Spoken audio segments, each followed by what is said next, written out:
Assalamualaikum. Kali ini saya ingin mengupdate tentang pengalaman saya ya di Kompasiana saya di blog pribadi saya ini. Nah,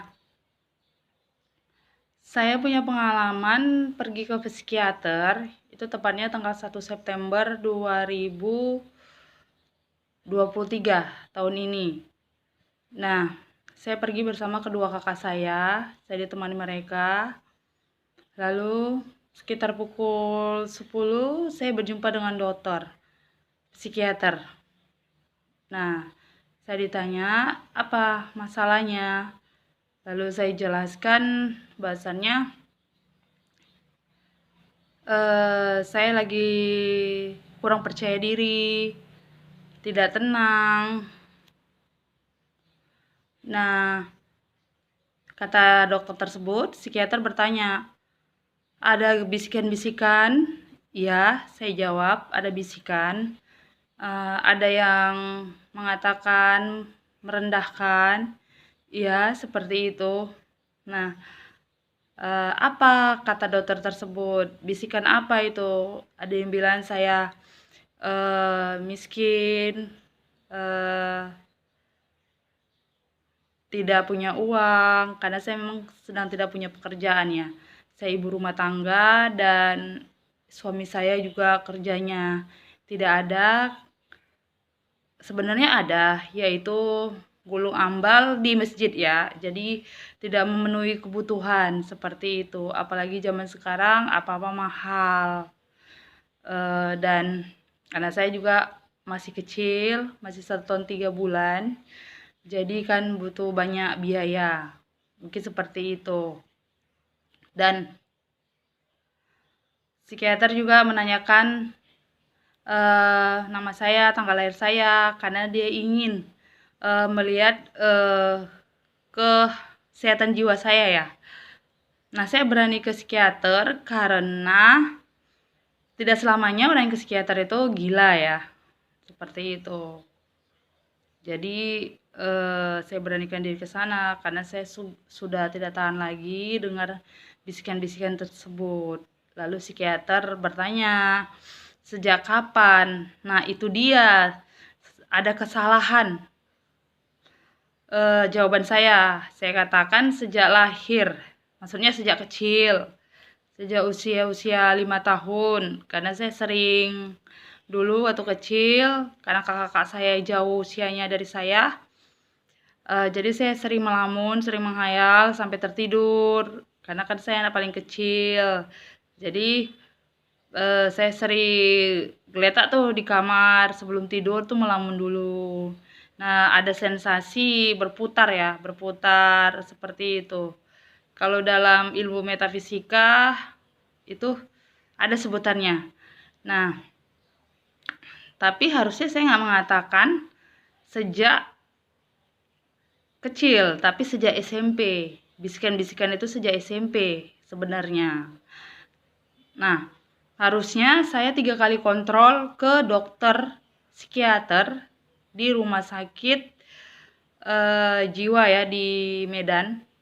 Tapi karena obatnya saya minum, saya malah sakit kepala, malah tambah kurus, malah seperti orang yang nggak bisa ngapa-ngapain, mau terkapar aja. Saya tanyakan kepada kakak saya, apa dosisnya terlalu tinggi? Padahal ketika konsultasi ya, saya sudah katakan saya pernah makan obat yang diracik untuk orang lain, risperidon. Nah, itu pun saya minum, saya pening, malah makin berat badannya, bukan makin enakan ya. Nah, jadi saya udah minta dosisnya rendah, tapi kenyataannya ya pening juga kepalanya. Jadinya kata kakak saya coba minum separuhnya atau seperempatnya aja.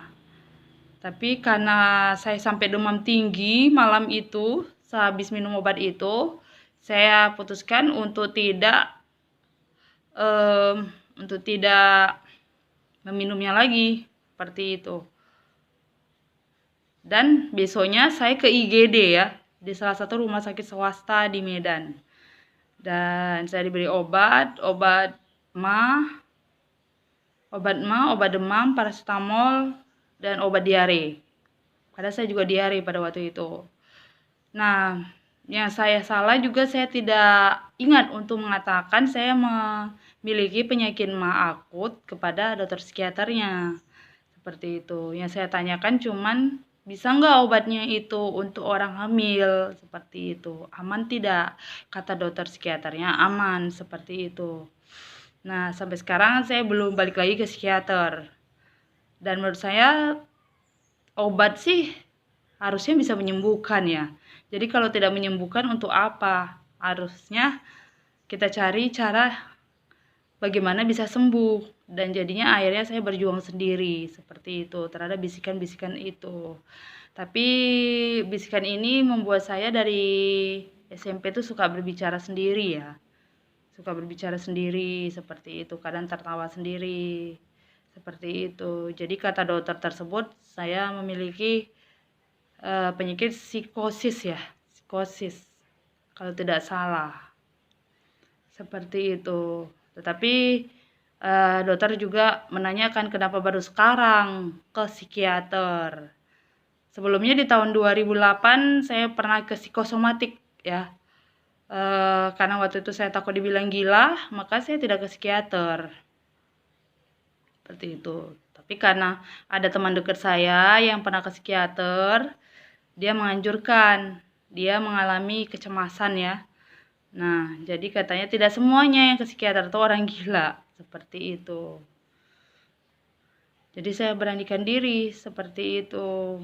Dan saya berharap saya sembuh, penyakit psikosis saya tidak kambuh lagi. Saya berharap seperti itu. Nah, kali ini itu saja dulu ya untuk konten saya di blog pribadi saya di kompasiana.com.